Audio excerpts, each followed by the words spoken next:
everyone, this is Mrs. Jackson. This is Chapter 1, Section 6, Part 2. It's the last video of the chapter, and in this video we're going to solve a system of equations by elimination.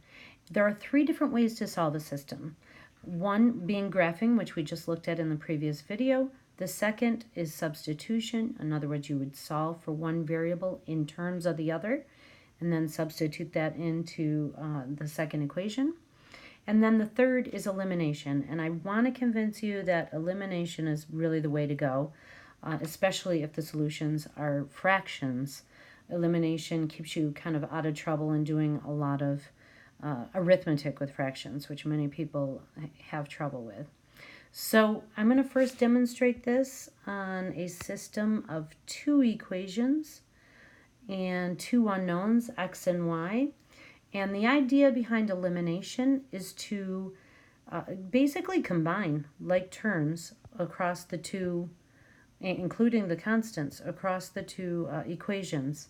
And when doing so, you want to cancel one of the variables. And in order to do that, you need a pair of opposites. So the whole idea behind elimination is to transform one or both of the equations in order to create opposites on the two variables. Okay, so we're going to start out here, and I'm going to say let's eliminate the x variable. And if I want to eliminate that x variable, I'm going to have to multiply both equations by something in order to create a set of opposites. So the first, since they are already opposite signs, I guess the easiest thing to do is to multiply the top by a positive 3. And I'm going to show that this way. Remember, when we transform these equations, you're multiplying the entire thing by the 3.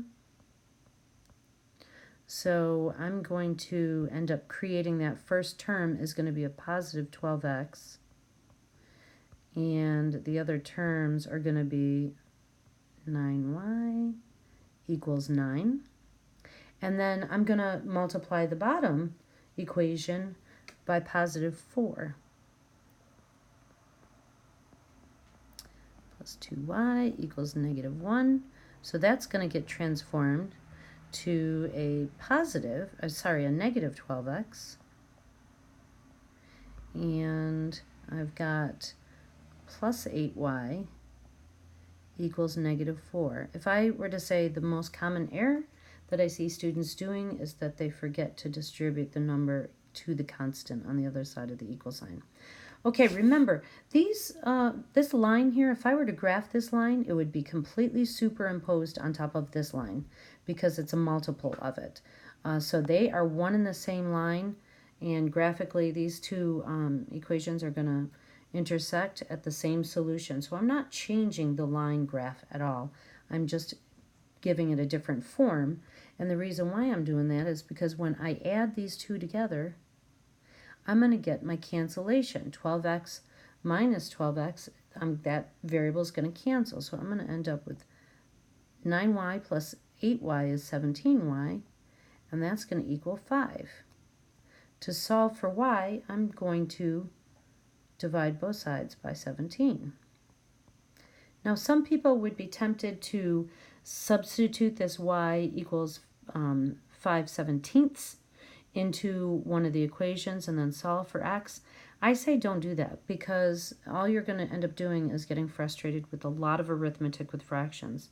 So I would just go ahead and use the same exact technique in eliminating the y variable now.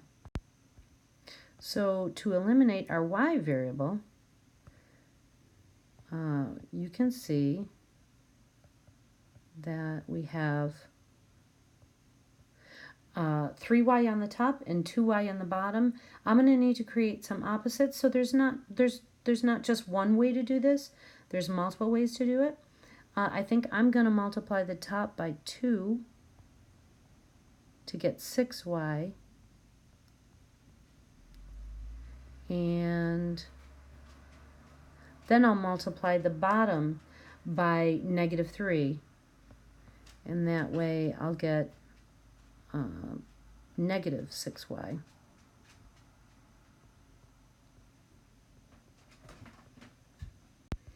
Okay, so these are going to transform to 8x plus 6y equals 6. And down here we have 9x minus 6y equals positive 3. So when I add these together, we get our cancellation, and I'm going to have 17x equals 9. Divide both sides by 17, and I have x equals 9/17. All right, so the solution to this particular system is x equals 9/17 and y equals 5/17. And you can see from numbers like this, we would not be able to get this solution graphically with any kind of accuracy.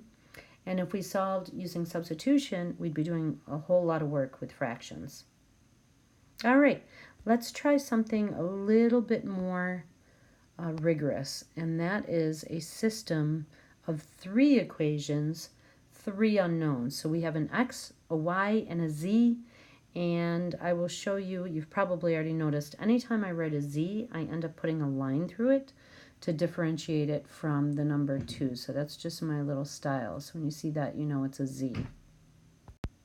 So there's so many different ways to solve this system, but I usually try to just look at some of the numbers at first and see what is the most strategic decisions I can make. In other words, I want to make my problem as easy as I can.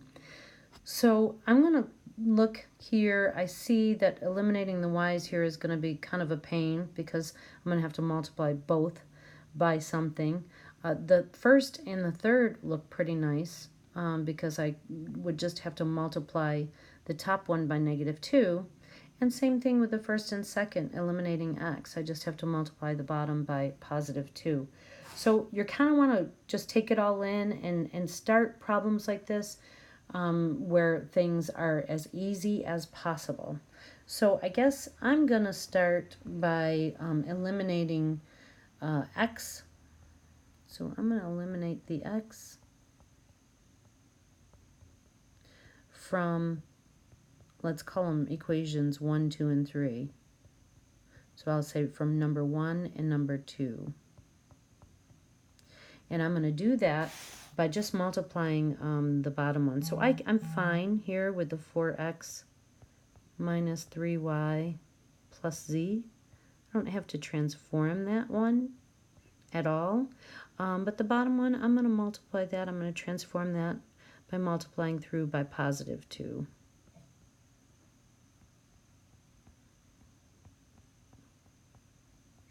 And by doing so, I'm going to end up here with that negative 4x, which is what I'm trying to do, plus 4y minus 8z equals negative 20.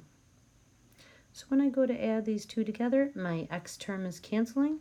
I'm going to end up with positive y minus 7z equals negative 37.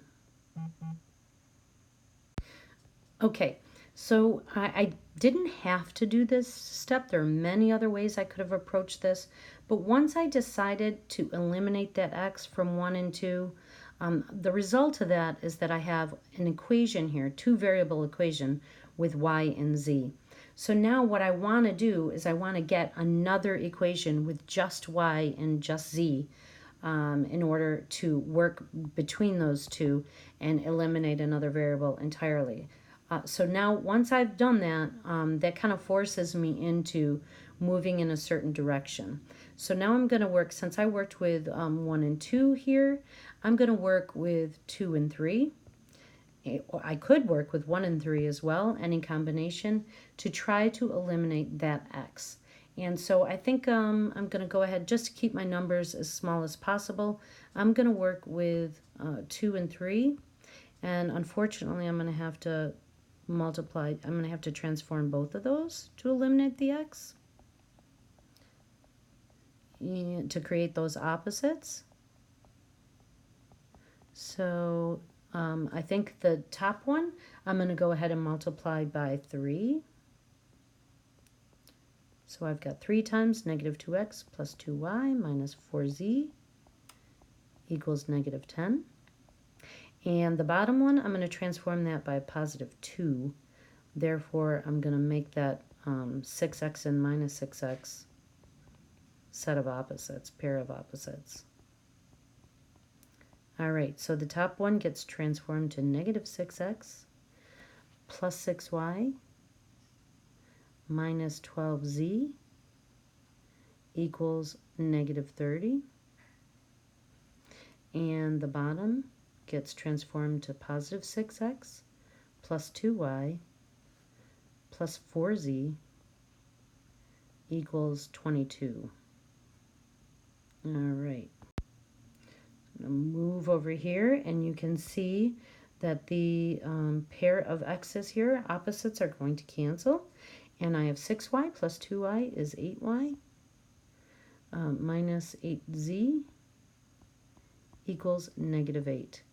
Now, interestingly here, every single term in this equation is divisible by 8, and so you can always simplify, and you should, because it makes your other math much easier. So simplify this by dividing every term by 8.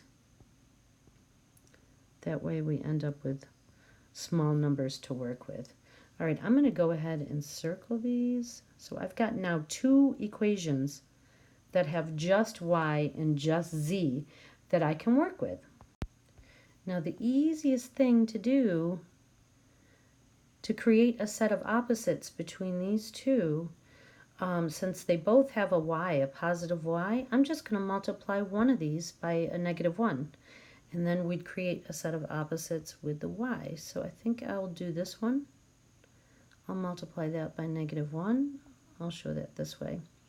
And this one I'm just going to keep the same. So I've got y minus 7z equals negative 37. And this, everything's going to turn opposite, so this will turn into a negative y. Positive z equals positive 1. And these two will cancel when we go ahead and combine. And I'm going to end up with negative 6z equals negative 36.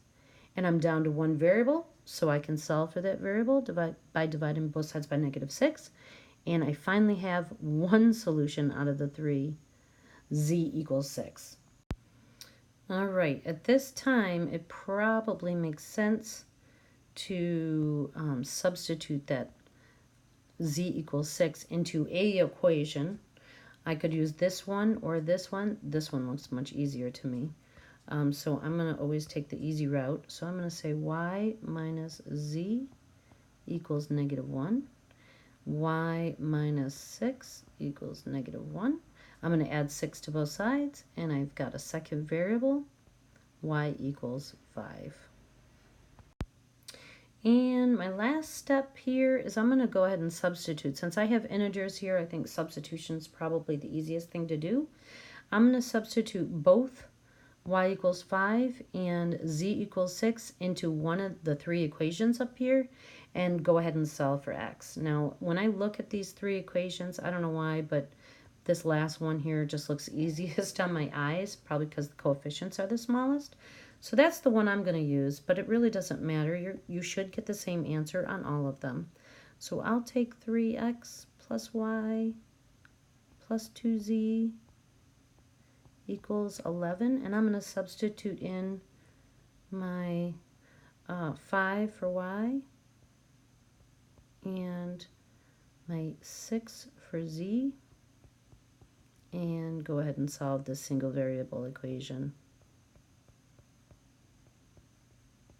So I've got 3x plus 17 equals 11.